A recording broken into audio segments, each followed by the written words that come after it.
é uma situação muito delicada para o salão de beleza simplesmente deixar essa gestão solta, porque a lei já atribuiu ao salão de beleza essa responsabilidade.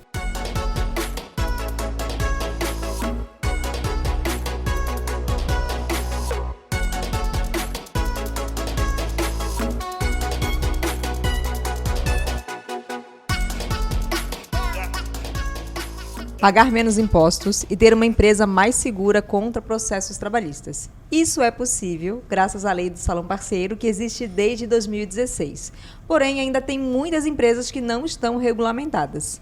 E aqui eu estou com os maiores profissionais na área, os maiores especialistas, estou com um contador, estou com uma pessoa do sindicato, com uma advogada, para a gente tirar todas as suas dúvidas com relação à lei do Salão Parceiro. Então, hoje, no Dani Venâncio Podcast, Conversa de Salão, com o apoio do Beleza na Web Pro, a gente vai te ajudar a botar o teu salão dentro da lei. E eu estou muito feliz com essa mesa. Para mim, essa mesa aqui é uma utilidade pública. Eu tenho certeza que essa vai ser uma aula que eu vou encaminhar para alunos, para seguidores, porque tem muita dúvida, gente. Então, já quero agradecer a presença de vocês. Antes de eu explicar exatamente, assim, de eu pedir para os nossos participantes o que eu preciso fazer para estar dentro da lei, né, o contrato, o que eu preciso fazer com o sindicato, a parte de impostos. Antes de a gente ir para a parte bem burocrática, eu já quero começar com os medos, as dúvidas. Porque quando eu falo de lei do Salão Parceiro, se eu botar assim no meu Instagram, lei do Salão Parceiro, qual é a sua dúvida? Vem essas perguntas, essas que eu vou fazer agora. Tem um modelo de contrato dentro da lei do Salão Parceiro. Posso ter regras no meu salão, advogada? Começando por ti. Posso ter regras? Posso dizer para o profissional que ele precisa vir de preto? Posso pedir para ele ajudar na limpeza da cozinha? Posso dizer que ele tem que ter X e X produtos na bancada? Posso ter regras? Olá. Deve, né? Eu sempre falo que numa sociedade, num grupo, se não for estabelecido as regras, e muitas vezes elas já existem, elas só não estão ali documentadas. E com a regulamentação dessa relação de parceria, abre-se para a criação de um regimento interno com essas regras. O próprio teor do contrato estabelece que no uso dos equipamentos, os profissionais devem mantê-los higienizados, esterilizados, devem entregar em pleno funcionamento, assim como receberam. Com relação à vestimenta, a padronização para a questão de segurança do profissional e identificação dele com a empresa, para não causar constrangimento a ele, aos clientes. Então, e com relação à última... A metas, por exemplo. Metas, pode. Hoje em dia, se você pessoalmente, individualmente, não trabalhar com metas pessoais, como que você vai avançar? Então, não é isso, não são essas coisas que vai ser decidido que foi uma subordinação, que o profissional autônomo foi subordinado. Né? Não é nesse sentido. Claro, o que eu sempre falo, eu acho que o Márcio, presidente do sindicato patronal, irá concordar, profissional irá concordar, que não tem os poderes da antiga relação de CLT, em que o empregador ele tem o poder de direção, ele impõe, ele pune, né? A gente, quando fala de parceria, é uma criação em conjunto, é algo que o grupo estabeleceu que aquilo é o melhor para eles. Certo.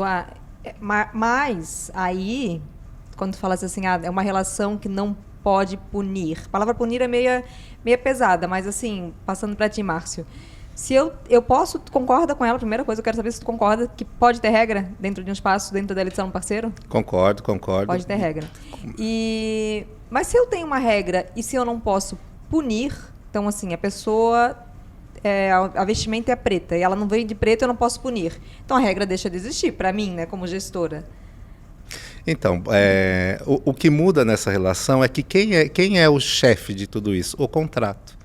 Ambos os parceiros elegem o contrato para ditar essas regras. Então, qual é a relação comum que a gente tem no dia a dia? É um tomador de serviço exigindo daquele que fornece o serviço, o trabalhador.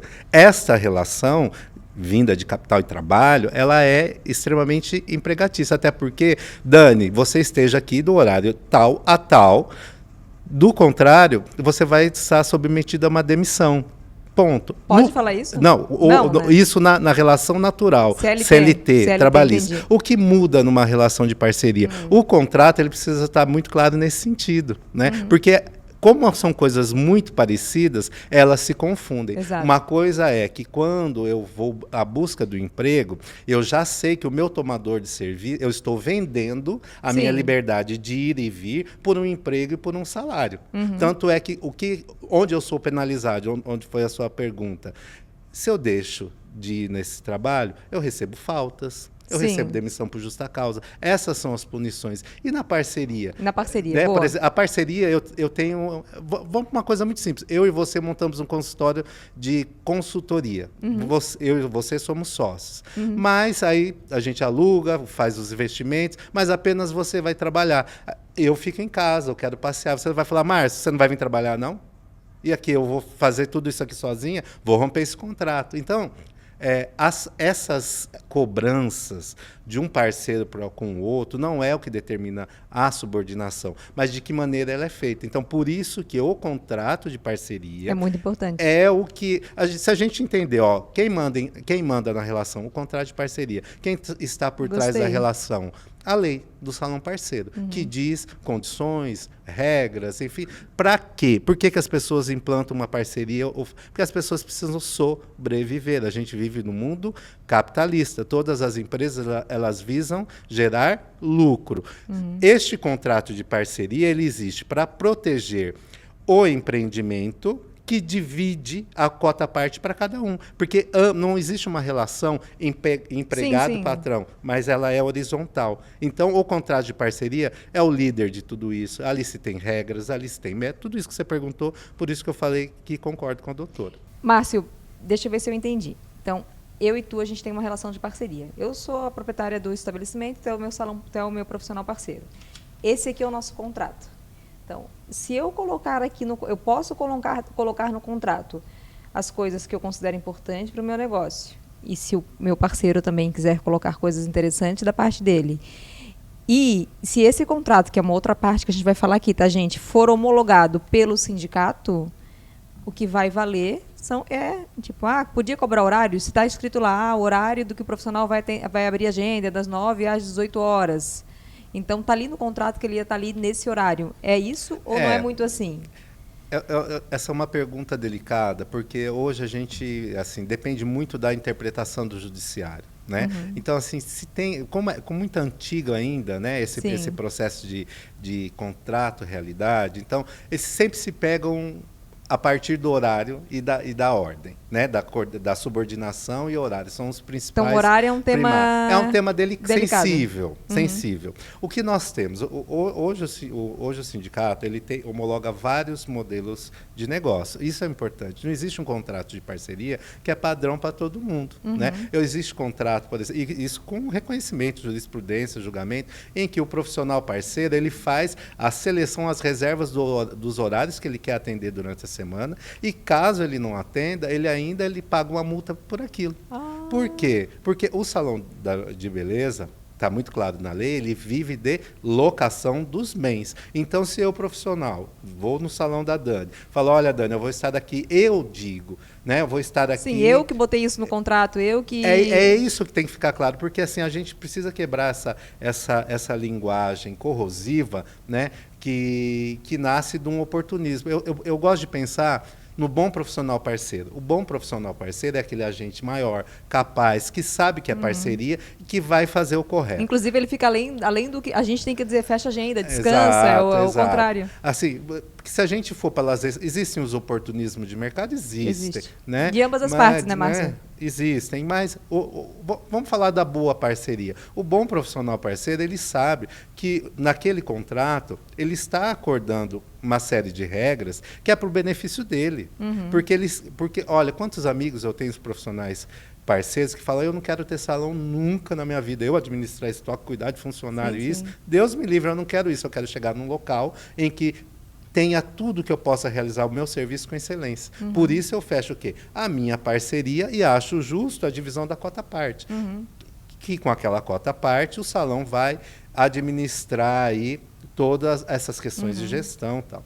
A gente viu, né, Dani, a dificuldade do salão parceiro nessa administração. Sim, sim. Na A pandemia. cota parte, gente, para quem está aí, é a comissão, tá? A parte que fica para o salão, a parte que fica para o profissional. Então, só para a gente fechar essas maiores dúvidas de vocês, horário, meta, vestimenta, regras do salão, tudo isso, se estiver num contrato bem feito, que a gente ainda vai falar sobre contrato bem feito, homologado, dentro das normas, né, dentro da lei do salão parceiro, você vai estar muito mais tranquilo e podendo administrar seu salão de beleza com mais segurança. Falaste de bom profissional da área da beleza, eu vou passar para o Júlio, meu querido contador, aqui na mesa presente, né? A minha empresa, a contabilidade é feita pela Mocorzel. Júlio, ele falou de um profissional que tem um parceiro bom. Aí já me veio na cabeça, parceiro bom, faturamento bom. O que eu vejo no mercado? O profissional passa do faturamento dele, de 6 mil, da média, né, atual, de 81, média não, né, valor máximo de 81 mil ano, sendo MEI, média ali de 6.750 mês, só que ele não quer pagar imposto, né? E aí? Profissional que passa do valor e não quer pagar imposto, quais são as opções para esse profissional? A opção, a gente tem um departamento onde a gente faz o acompanhamento dos faturamento. Porque se ele ultrapassar os 81 mil, ele automaticamente vai na categoria do tributação do Simples Nacional numa alíquota de 6%. Se ele vê que vai ultrapassar esse valor, então a gente faz um acompanhamento no nosso escritório. Ele está lá com 68, 70 mil reais, a gente fala, poxa, você vai ultrapassar. Se você vai continuar com esse faturamento, onde você vai ultrapassar essa média mensal de 6.750 e atingir os 81 mil, faz uma alteração contratual antes que a Receita Federal já faz a notificação para você. Porque se você fazer essa alteração, mudando já de categoria de MEI para Simples, você não vai ter a penalidade de pagar uma multa excedente do valor que você ultrapassou. Então já muda a tributação e você tem uma alíquota maior, porque o pessoal reclama, poxa, eu estou pagando 81 mil, estou pagando só 71 reais de encargos. Vou pagar mais porque, gente, se você está pagando mais impostos, você está ganhando mais. É a realidade hoje. O empreendedor, ele tem que, não é porque ele é MEI, Sim. que ele não é um pequeno Empresário, CNPJ, né? empresário, ele é um empresário, né? Então ele tem que entender, se ele está recebendo um pouco mais, ele vai ter que pagar um pouco mais impostos. Isso é lei, é bonito. Sim, isso, né? Não, é lei, mas na prática ninguém é muita gente, né? Na prática as pessoas não gostam, ouço isso muito dos alunos. Dani, eu tenho um cabeleireiro que ele tira 30 mil, mas ele não quer deixar de ser MEI. Qual o risco para ele, para o profissional que ganha 30 mil, que faz 30 mil e continua sendo MEI? E qual o risco para o salão? Então, se ele ultrapassou 30 mil, o salão ele está fazendo o recebimento no valor total. Entrou crédito, débito ou PIX no CNPJ. Qual a contrapartida? A nota fiscal do teu profissional. Como é que você vai emitir uma nota de 6.750 e você está tendo um faturamento de 30 mil? Qual a diferença e contrapartida? Porque a Receita Federal ela tem informações do banco, quando chama e-fiscal, onde essa informação vai para a Receita Federal de toda a movimentação que entra na conta pessoa física e pessoa jurídica. Então, se você faturou 10 mil reais e não emitiu uma nota de 10 mil reais contra aquele valor da comissão, automaticamente você estaria sonegando, você está irregular perante a Receita Federal. E está fácil hoje esse cruzamento da Receita Federal pegar esses valores que você deixou de emitir a nota fiscal. E aí o salão seria penalizado de qual forma? O salão, porque está saindo do valor dele, certo? Se ele tem uma comissão onde ele paga 50% e está pagando a mais e não está justificando esse dinheiro está saindo da conta dele, a contabilidade dele está furada, não vai bater a contabilidade dele quando ele vai passar para o escritório para fazer a parte contábil. Então não tem jeito. Não tem jeito. Tem jeito que fazer ele mudar de categoria. E o que eu falo, quando a pessoa tem medo de sair do MEI, ela tem medo de crescer. Sim. Ela só vai se colocando, né? Vai se colocando para baixo. Então vamos para a parte agora teórica da lei do salão parceiro. Dani, posso fazer um Pode, comentário? claro. Deve. Quando o profissional tem medo de sair do MEI, mas a gente também encontra o profissional que nem o MEI quer abrir. Boa. Vamos pegar Tem a pergunta bastante da minha resistência. colega. Da minha... Por exemplo, eu acabo tendo isso, né? As clientes vêm e falam, vamos fazer os contratos, porém eu tenho aqui alguns profissionais que, enfim, recebem algum benefício social e etc., e eles não querem abrir um MEI. E aí elas vêm e me perguntam, eu posso fazer no CNPJ, a contabilidade, aí eu já falo logo, né? Eu falo assim, olha, bate um papo com a contabilidade. E aí explica. Se o profissional não quer abrir o CNPJ para perder o benefício do governo, a gente dá a opção dele de fazer o contrato de parceria como pessoa física, no CPF dele. Aí quando a gente mostra a diferença de impostos que ele for pagar sobre a comissão, imposto de renda, ISS, INSS, a gente mostra aquele valor absurdo, alto como impostos, ele vai ver que está pagando só R$ 71 no DAS de um MEI, ele vai falar, então deixa o benefício do lado do governo, eu prefiro então abrir um CNPJ.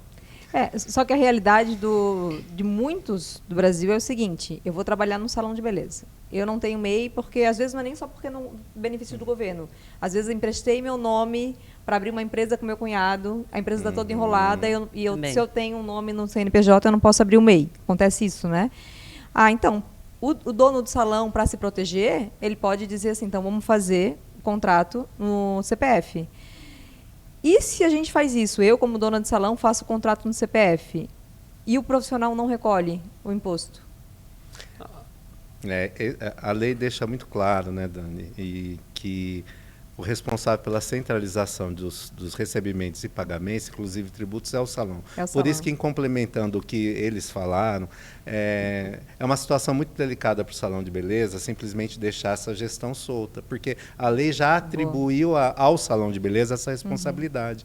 E eu lembro eu participei ativamente da construção desse projeto de lei como consultor técnico lá. E isso foi essa barganha até mesmo do governo na época. Então, como é que vão ficar essas pessoas soltas? Quem é que vai fazer essa fiscalização? Enfim. Então, esses artigos de leis vieram dessa negociação legislativa, né? Porque existe salão de beleza profissional, e existe o governo nessa relação, que vem essas questões tributárias.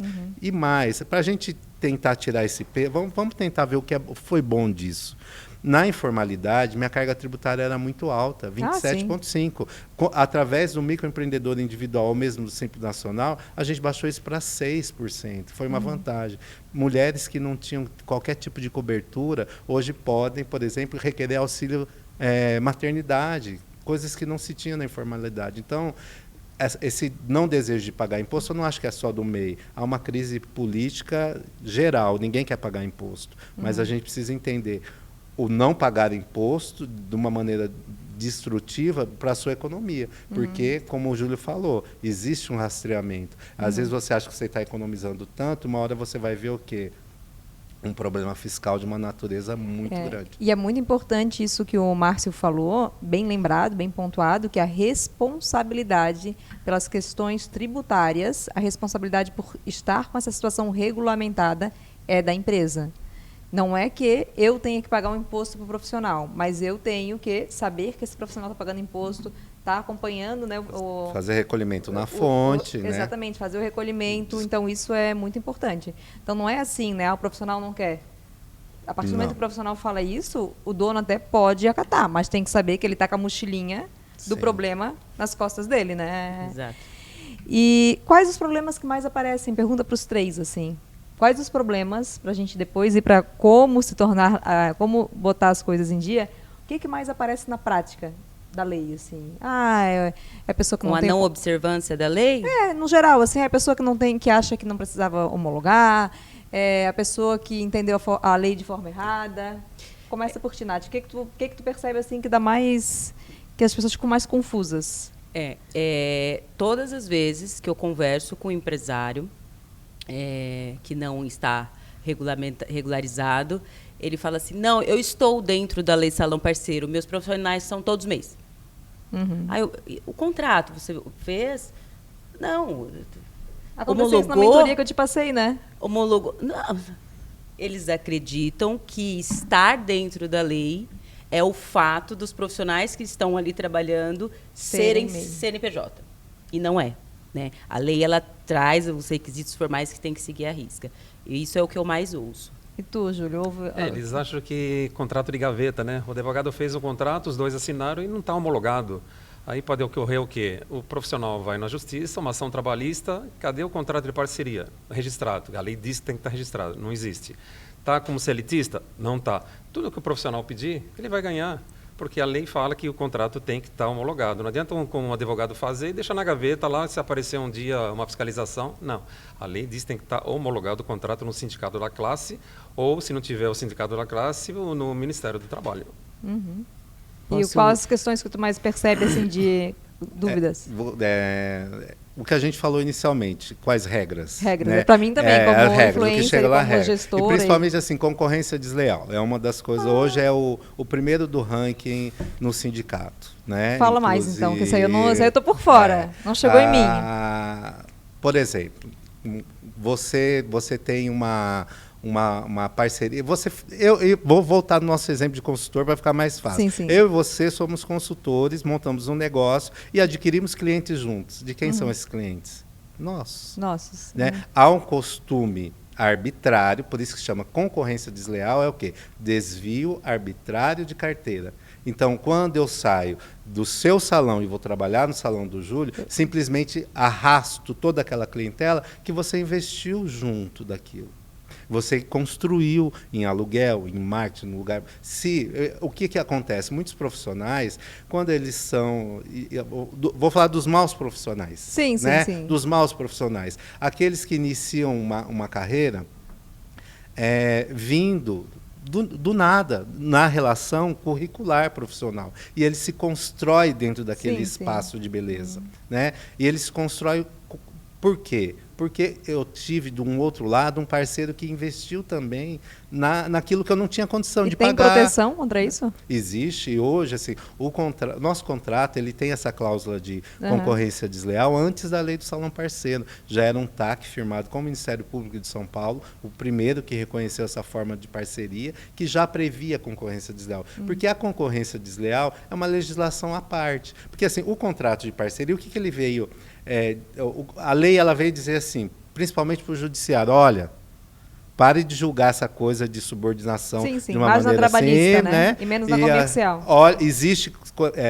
Existe parceria em salão de beleza, sim, e ela precisa ser observada e ela pode existir com o contrato. Só que o contrato ele faz referências a outras leis, a exemplo da concorrência desleal. Então, concorrência desleal é algo crime, né? Crime de concorrência desleal. Eu vou desviar arbitrariamente a carteira de salões de beleza para outro. E é ruim que até em São Paulo a gente tem Mas na prática, tu tem algum exemplo assim, olha, Dani, eu tenho um caso, claro que a gente não vai citar nomes, mas que a pessoa saiu de um salão, tinha lá o contrato assinado, falando da concorrência desleal, saiu do salão, levou toda a clientela como se fosse 100% dele, e o que aconteceu? Qual foi o final da história? Aconteceu o quê? Foram processos, né, multas, porque quando o contrato está homologado pelo sindicato e passa por essa observação,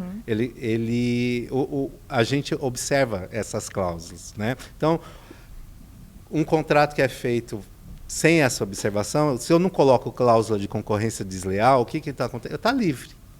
Se eu não tenho a concorrência desleal ali no contrato, então eu não Mas acordei. na prática tu já na viu prática, multa acontecendo? E acontece. A gente pode cobrar multa, a gente pode, assim, desde questões territoriais, de distância, a multa por ter levado aquela cliente, a gente tem lucro cessante. Né? Quanto você, Dani, deixou de ganhar... Não, mas que tu fica falando, eu acho isso lindo, maravilhoso, que eu sou empresária, sim. né? Mas só que eu fico pensando, 1000 anos para isso na justiça, gente? Ou não, é uma coisa rápida? Depende. Eu fico pensando na prática, não, sabe? Depende, assim...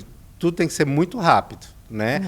Porque o crime de concorrência desleal, você precisa configurar, mostrar que a pessoa está ali desviando. Mandou mensagem, aliciou e está descumprindo uma cláusula contratual. Se o seu contrato não prevê isso... Não, mas se prevê, então é rápido, não é algo que leva 5 anos. Você executa, né? Porque um contrato, quando ele tem uma cláusula, o contrato é um título extrajudicial, igual um cheque. Você vai lá e executa. Sim, né? isso eu então, sei, se essa cláusula, então, só que as execuções são mais rápidas, né? Então, você não precisa fazer, desculpa. Pode falar, doutor. Você não precisa percorrer aquela primeira etapa, né, do processo para provar o seu direito. Então, você já economiza tempo no judiciário, porque você já entra com uma ação executiva, executando o contrato. É nisso que é mais rápido. E na execução do contrato, a pessoa é citada para pagar em 15 dias ou apresentar embargos e se mantiver omissa, já parte para execução, busca de bens. E essa informação eu posso apostar. Até quero perguntar para você, alguém sabia? Eu tenho um contrato, eu li o contrato 1000 vezes, né? Porque eu trabalho, né? Dou aula de gestão, e eu vi essa cláusula, e eu te confesso aqui, vou confessar que quando eu li essa cláusula, eu pensei, no Brasil até parece que isso funciona. Eu pensei isso, sabe? Se você, Dani, não tiver esse contrato, do jeito que o Márcio comentou, você pode fazer um adendo e dar entrada novamente no sindicato que tem validade, tá? Ah, tá. Você esqueceu. Quem não tem esse tipo de contrato? O meu tem essa cláusula. Não, e o contrato tem que ser bem claro, né, doutor? Para eu poder executar, isso a gente, por exemplo, só esse ano nós executamos 4 contratos assim, de salões grandes de São Paulo. E todos foram rápidos, assim? Foram rápidos. E isso acontece, porque tu falou no começo que foi em São Paulo, isso foi aceito. Isso acontece a nível nacional ou mais São Paulo? Olha, a minha experiência é com São Paulo, né? São Paulo, aqui as coisas eclodem com uma facilidade, né? E tem o que a gente chama muito de dança das cadeiras, né? Essa coisa arbitrária. E a parte do contrato é executiva. Se a coisa ficar grave, vão para as questões criminais, né? E porque isso se processa, inclusive, via inquéritos, enfim, tem um desdobramento que eu acho que o bom parceiro não quer. Sim. Né? Não quer se dar esse desfruto. Ele entende. O bom parceiro é aquele que sabe que aquilo que eu construí, metade disso veio da minha boa parceria. Então eu sei entrar e eu sei sair. Né? E no momento de sair eu vou negociar aquela carteira. Claro. Né? Com certeza. Então, gente, a gente já falou que pode ter regra, que pode ter... pode cobrar vestimenta, pode acordar bem certinho o horário. Essa questão aí da concorrência que eu achei muito legal de tocar nesse assunto. E agora a gente vai para a parte prática. Não tenho um salão organizado de forma 100% correta no quesito salão parceiro. Como disse a nossa querida Nath, muitas vezes a pessoa acha, eu tenho MEI, ou, como falou o contador, eu tenho contrato de gaveta. Não, gente, isso não é estar seguro, isso não vai fazer você pagar menos impostos, correr menos risco no Ministério do Trabalho, ter uma parceria ali regulamentada. Então, agora a gente vai falar o como. Como que faz uma pessoa que tem um salão de beleza, que tem profissionais e que não tem nada, não tem contrato, não tem MEI, não tem nada. Começa aí, depois a gente vai dividindo as nossas... Eu acho que é interessante começar pela contabilidade. Eu sempre Contabilidade, falo então, que primeiro vou abrir um salão, não sei nada de salão. A Dani Venâncio me indicou abrir o salão lá na Mocarzel. Então, o que eu tenho que fazer para ter um salão dentro dos moldes da lei do salão parceiro? Você precisa pelo menos ter ou sozinha ou com sócio e ter um nome para o teu salão. Onde o escritório vai fazer toda a parte burocrática, contrato social, CNPJ, prefeitura, licença ou alvará de funcionamento. Então, toda a parte contábil e fiscal, você tem que procurar um escritório de contabilidade para fazer a regularização. Hoje, a partir do momento que você dá entrada na junta comercial da sua cidade, mais ou menos uns 10 dias já está com o CNPJ apto para você poder ter o teu salão aberto, né? E você vai contratando os teus colaboradores, onde você tem que fazer os contratos de parceria homologados, tá? E os profissionais, se eles forem registrados CLT, geralmente é recepcionista, copeira, manobrista, os profissionais CLTista. Então, sem não ter o CNPJ, não abre a porta que pode aparecer uma fiscalização. E fiscalização, hoje vai falar, cadê o CNPJ? Aí está na junta comercial, mas não tem protocolo. Licença de funcionamento, aí mexe com vigilância sanitária, não tem. Aí eles podem fazer uma autuação, não vão multar de imediato, eles vão dar um tempo para você providenciar essa documentação. Tá. Se eu tenho um salão em casa, mas mesmo tendo o meu salão na minha casa, numa garagem da minha casa, eu quero contratar uma manicure para trabalhar comigo. Eu preciso abrir uma empresa com CNPJ, com alvará da prefeitura, para eu poder ter essa manicure dentro dos moldes do salão parceiro? Se ela for um profissional sozinha, com uma única profissional, ela pode ter um MEI, onde ele pode pôr esse profissional como CLT, ou pode fazer um contrato de parceria, não pode fazer entre MEI e MEI. Aí ela teria que abrir uma empresa na tributação do Simples e contratar quantos profissionais seriam para MEI. Agora, se ela for MEI, ela não pode ter o MEI com MEI. Então, ela poria essa outra profissional como CLT. Só pode ter hoje um CLT no teu MEI. Entendi. Alguém quer complementar? Eu quero, porque essa é uma das perguntas polêmicas, né? Pode parceria com MEI, MEI com MEI? Pode parceria MEI com MEI? Pode parceria civil com MEI com MEI. O que a lei da parceria, o que a gente tem é uma portaria da Receita Federal, né, do Conselho Gestor, dizendo que não se tem a parceria do MEI com MEI. São várias questões. A portaria não tem aquela mesma força de lei, mas ela é orientativa. Né? Porque o que a lei do Salão Parceiro faz? Eu tenho toda uma questão tecnológica que, da sua cota par, da parte que vai ficar para você, eu vou abater para mim. Sim, do imposto. Né? Então, quando a gente vê, eu vou conseguir, o contador vai conseguir fazer esses destaques de parceria, de MEI com MEI, informando essas questões tecnológicas? Não vai, porque a Receita não oferece isso. Mas a parceria civil, inclusive reconhecida como em normas coletivas de MEI com MEI pode, porque a gente tem que olhar para esse universo. A maioria das pessoas, Brasil, a gente fala de 1.100.000 microempreendedores individuais mês, Brasil afora. Então, deixa eu ver se eu entendi, Márcio, Márcio. Tu está falando que tributar... porque quando eu explico a lei do salão parceiro, eu explico sempre, né? Eu acho que a Nath já viu eu explicando, a gente tem dois deuses. A gente tem um deus do Ministério do Trabalho e a gente tem um deus da Receita Federal. Um que quer um imposto e outro que quer ver a situação do trabalho feita de forma correta, né? O que tu está me dizendo é que para o Ministério do Trabalho, vê se eu entendi certo, para o Ministério do Trabalho, MEI com MEI, para eles tanto faz. A questão é mais do imposto, é isso? Não sei se eu entendi certo. O Ministério do Trabalho, a gente precisa entender, ele é um órgão do governo responsável pela fiscalização e zelar pelas relações de trabalho do Brasil todo.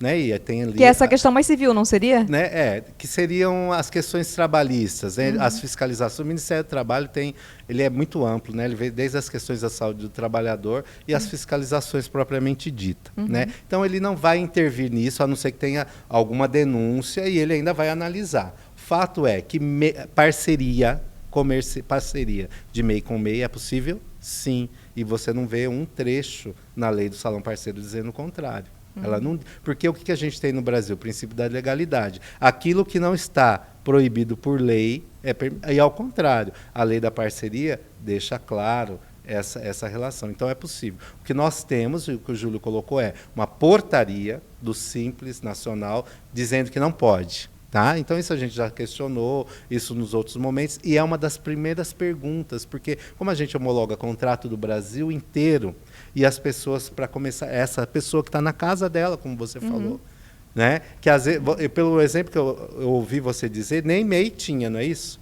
Ela está começando. Ela está começando agora ali. Então, essas parcerias pelo direito civil, elas são possíveis. Eu estou começando para ver como dá. Então, eu posso fazer um contrato de parceria entre você e eu, e aquilo, e a gente vai homologar. Eu posso. O que a gente precisa entender é que isso é uma situação transitória. E o que mais a gente tem hoje, Brasil afora, são essas parcerias tácitas. São as pessoas trabalhando justamente nessa condição, numa característica muito informal. Existem muitas pessoas que trabalham nas suas salas de casa, nas suas garagens, e que traz um outro parceiro que está lá, usa essa cadeira aí, me dá uma parte. É o que acontece. Na parte tributária não é vantagem. Porque se ele está com faturamento hoje de 81 mil anual, como é que ele vai pegar a cota parte daquele outro profissional que é MEI e vai diminuir nos impostos dele? Não tem como. Entendi. Então, na parte tributária, não tem vantagem nenhuma o MEI fazer contrato de parceria com outro MEI. Na parte civil, como o Márcio falou, aí tudo bem, mas na parte tributária não vale nada. Na parte prática, né? Porque assim, o contador, a gente tem relações de paixão, né? E ódio, às vezes, né? Com os advogados, os contadores, né, Júlio? É que o Júlio é nosso amigo, nosso parceiro. O contador, ele segue cartilha. O advogado, ele questiona as cartilhas. O contador, ele olha despachos e cumpre dizendo, não vou ter problema. O advogado vai lá e cria uma questão, uma cria um problema. Ele Eu cria. já queria até criar um problema agora, se você me permite. Pode criar, doutor. Nesse cenário que a Dani falou, é uma pessoa, um MEI com uma parceria comercial, que não seria... mas ele pode ter uma parceria comercial com vários MEIs? Porque pode. Eu vejo resistência de um dono de uma clínica de cílios, vamos colocar esse exemplo, e ele ele quer continuar MEI e ter parcerias comerciais com todos os profissionais ali. É o que aí é onde no curso nós falamos, né? Porque a maioria do pessoal que participa tem equipe. E aí a gente fala, não, você tem que sair, primeiro passo, desenquadrar do MEI, para você começar a ter esse repasse da comissão por conta do faturamento que fica centralizado na tua pessoa. Tem na edição assim uma bombinha, faz assim, pá! É o que acontece. Isso tudo, por isso que lembra que eu falei que são vários modelos de negócio? Então, a lei diz, né, que quando eu atuo em parceria, o salão ele vai recolher a título de locação de bens móveis e gestão e o profissional de atividade de beleza propriamente dita. Aí, quando eu vou pensar em parcerias comerciais, e aí é desafio para o contador também, porque de repente essa pessoa ela quer este modelo de negócio, porque ela quer ganhar esse tipo de vamos dizer, repasse e comissionamento. Que modelo eu posso? Será que no caso dela em específico, um coworking não vai ser uma forma a se garantir? Mas deixa eu te perguntar, né? uma coisa.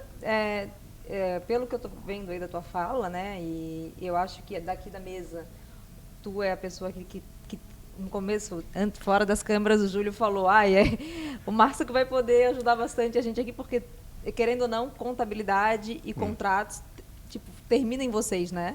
O que pode, o que não pode, o que a avaliação termina em vocês.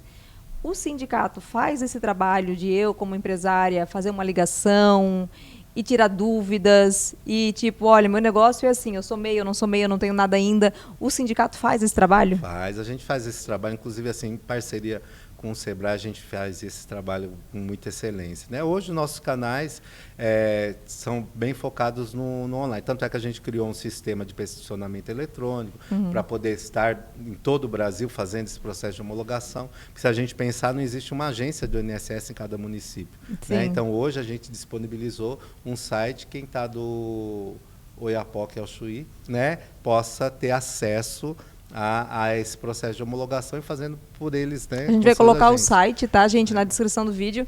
Gente, para a gente finalizar, então, preciso abrir uma empresa para começar a ter essa regulamentação, para estar dentro da lei do Salão Parceiro. E o que mais? Vamos falar aqui nessa reta final do passo a passo para você que está em casa. Gente, os meus salões são regulamentados. De muitos dos alunos eu ajudei a fazer essa regulamentação, né?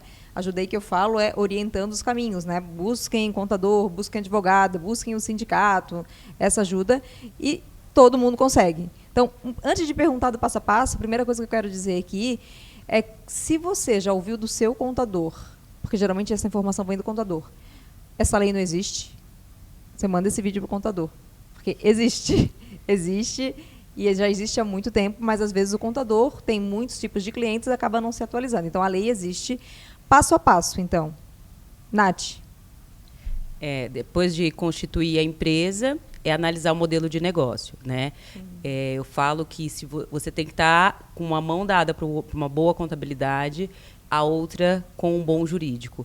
Porque, a depender do modelo, daquilo que você quer para a sua empresa, como aqui nós falamos, parceria, co-work, locação, você vai criar o contrato adequado, a lei, as regras, toda a parte formal, homologar, levar onde tem que ser de direito, porque senão você, da mesma forma que você falou que tem contador que fala que a lei não existe, eu, quando decidi atuar nesse mercado e atender especificamente esse setor, fiz o curso de consultor com você porque eu queria entender a Vera, todos os problemas. Sim. E entender quais soluções jurídicas eram possíveis e aplicáveis na prática, né? Então, você precisa ter esse olhar de um bom jurídico que entenda o teu negócio, o teu modelo de negócio, os seus problemas no dia a dia, para criar o teu melhor instrumento que vai regir a relação.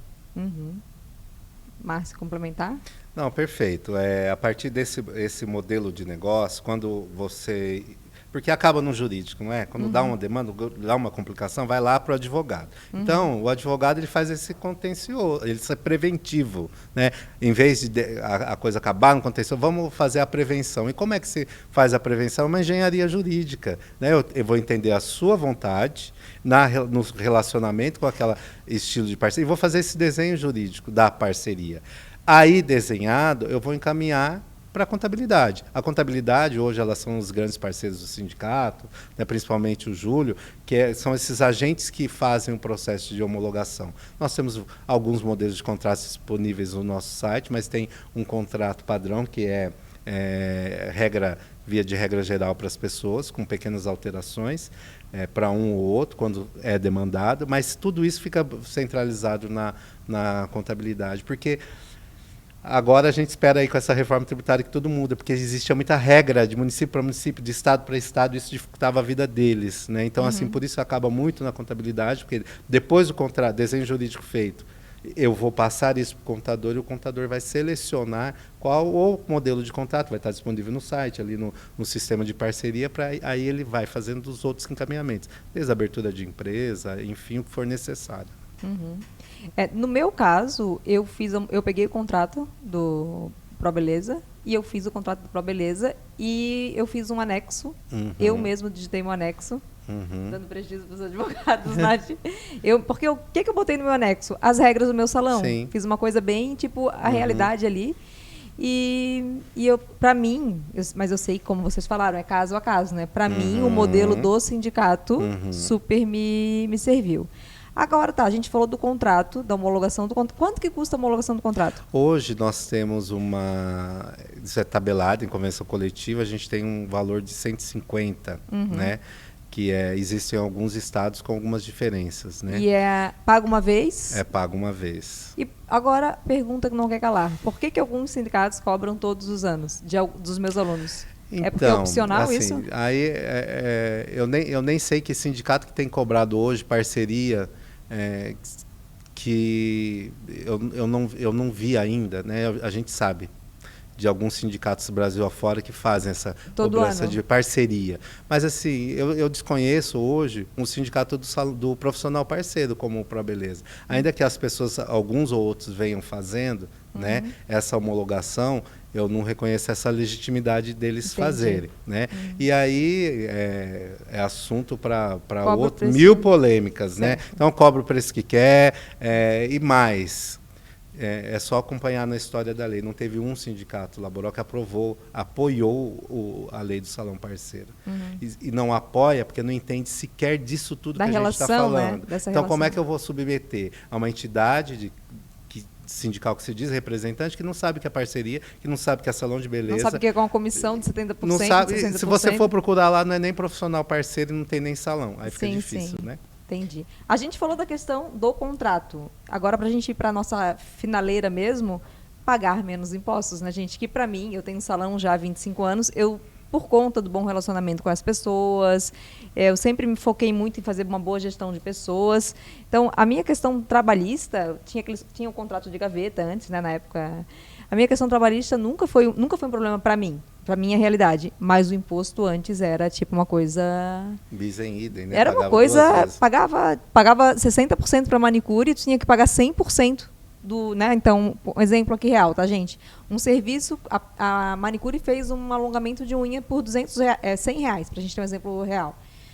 R$100, fez um alongamento de unha, ela ganhou 60%. Então, tu pagou R$60 para ela. Na hora de pagar o imposto, antes da lei do salão parceiro, eu pagaria imposto sobre os R$100 que entraram no meu caixa.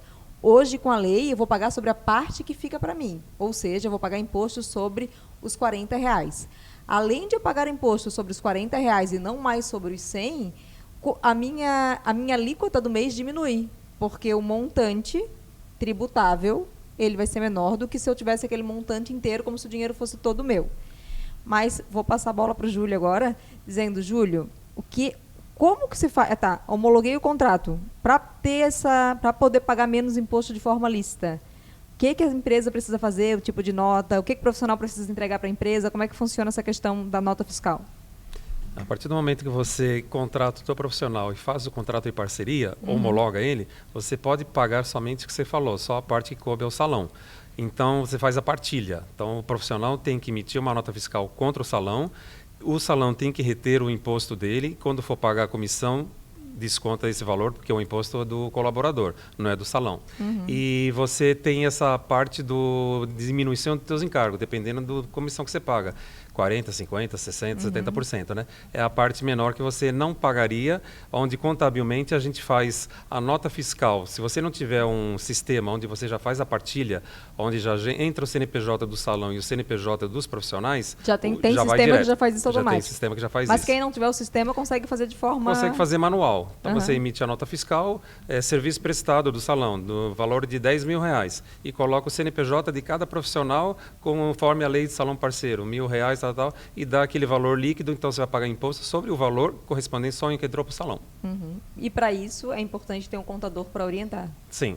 Né? Isso é fundamental, porque não é um tipo de conhecimento que é que o dono... Eu penso assim, né? A gente, como proprietário, a gente tem que saber que a lei existe. E aí tem que buscar profissionais que saibam, profissionais de cada área, né? Que entendam sobre a lei para poder te apoiar, né? A gente se depara muito no Brasil, que a gente tem cliente a nível Brasil, né? Com essa que vocês falaram, pô, mas essa lei aqui não existe aqui em Norte, Nordeste, é só em São Sim. Paulo, no Grande Centro. Gente, é uma lei nacional. Federal. Então, quando a gente apresenta, vai dar uma palestra em algumas cidades que a gente tem ido há pouco tempo, a gente apresenta a lei, eles falam, mas essa lei, eles tentam que... Vamos mudar então agora, vamos fazer... Gente, não é da noite para o dia que você é especializado numa área, né? Onde você está oferecendo o teu profissionalismo para o cliente, né? Não estamos indo para ganhar... tirar do ganha-pão do outro profissional. A gente está mostrando a nossa qualidade, eles convidaram a gente para fazer uma palestra e eles querem fazer certinho, né? E se você não tiver o contrato, tem muita gente que não tem um contrato homologado e faz essa partilha. Então, não pode, porque Sim. você estaria sonegando, vai falar a palavra certa, estaria sonegando. Se você não tem um contrato de parceria, o teu profissional emitiu a nota e você fez a dedução, não tem validade nenhuma perante uma ação trabalhista. Então, E fiscal. Fiscal. Fiscal, né? Porque Então- não tem um contrato homologado e está querendo tirar na partilha, justificando pela lei, né? Imagina a felicidade da Receita saber que alguém está fazendo dedução de cota à parte sem requisito legal de um contrato de parceria. Sim. Você acha de verdade que a Receita vai falar, você não tem contrato de parceria, vou aceitar? Não, vai falar que está errado. claro, e que com é a parte certeza. do imposto. E assim, e tá certo, né, gente? Aham. Tem uma lei que regulamenta e tem que seguir as etapas ali da lei. Não é, eu vou fazer do meu jeito. Então, contrato homologado, um contador que saiba fazer, que saiba orientar com relação às notas, com relação à parte documental dessa questão do tributo, né? Porque, como eu falo para o meu... Isso que tu falaste. Como eu falo para o meu aluno, vou pagar menos imposto. Tem que ter uma comprovação disso. Tem que ter uma nota fiscal, tem que ter o contrato homologado. Então, o contrato homologado, as notas fiscais dentro dos moldes, que exige... Às vezes, até cada cidade exige de um jeito, eu imagino, né, Júlio? Como Agora está unificado. A Agora- partir de setembro, você faz pelo portal da Receita Federal. Então melhorou agora já muito. ficou mais fácil, porque cada cidade era de um Era jeito. horrível. Gente, obrigada. Eu acho que essa aula aqui, porque virou um podcast aula, vai servir para muita gente, para contadores, para empresários. E eu queria que vocês colocassem aqui agora à disposição com as suas informações. A gente vai colocar, né, o nome, o Instagram, mas que vocês fizessem o seu merchan para a gente finalizar nosso bate-papo. Bom, eu sou a doutora Nath, advogada da beleza, é assim que eu me apresento. Vai aparecer aqui o Instagram, @Nachelli Consultoria. E o que eu sempre começo o meu trabalho com eles, né? Eles me procuram achando que eles vão levar um contrato, só que eles levam muito mais. E o primeiro passo é mudar a mentalidade, porque a gente está falando de uma lei que quem não olhava para as relações, gestão de pessoas, tiveram que, tanto é que a demanda, né, no curso, por conta desses relacionamentos. Eu acho que a lei ela é muito válida nesse sentido. Júlia? Bom, Carzel Contabilidade, ela está presente no Brasil inteiro. Aí o pessoal fala, poxa, mas você está em São Paulo, eu estou aqui em Mato Grosso, como é que eu vou fazer a contabilidade com um contador? Aí eu dou o exemplo da Dani Venâncio. A Dani Venâncio, além de ser minha parceira, é minha amiga e minha cliente. Ela está em Santa Catarina e eu faço a contabilidade dela, porque a gente trabalha com software através de nuvem, onde a gente oferece para a nossa clientela uma senha, onde toda a documentação que a gente for passar para esse cliente, a gente Sim. passa e vice-versa, ele manda para nós, né? Então fica fácil hoje a gente trabalhar a nível Brasil. Então fica o convite, se você precisar de um contador especializado na área, Mocarzel Contabilidade, entre nas nossas redes, estamos à disposição de vocês. Recomendo os dois. E Os especial três. porque o sindicato também é nacional. Sim. Então a gente consegue Fácil. Bom, eu sou o Márcio Michelazzi, sou presidente do Sindicato Nacional Pro Beleza e sou reflexo dessa qualidade desses meus parceiros, porque a gente sozinho não faz absolutamente nada no mercado, né? E nós somos um sindicato de 104 anos, fundado em 1919, né? Que vem aí regulando o setor da beleza, dos profissionais da beleza, cosméticos, terapias complementares e afins. Existem aí, nós somos apaixonados pela luta pró-beleza, né? Que é isso que justifica, que é esse profissional que transforma lixo em luxo, revela a beleza das pessoas. E a nossa missão não é fácil, mas a gente está aqui para continuar nessa luta por mais alguns anos e pacificar tudo isso. Obrigada, gente. Obrigada. Presente da beleza na Web Pro para vocês. Obrigado, Dani. Tá vendo por que eu sou advogada da beleza? Agora vocês entenderam? Entendi. Obrigado. Pessoas, obrigada pela audiência de vocês. Obrigado. Dúvidas sobre esse tema, pode deixar aqui embaixo que a gente vai respondendo. Beijos e até a próxima semana.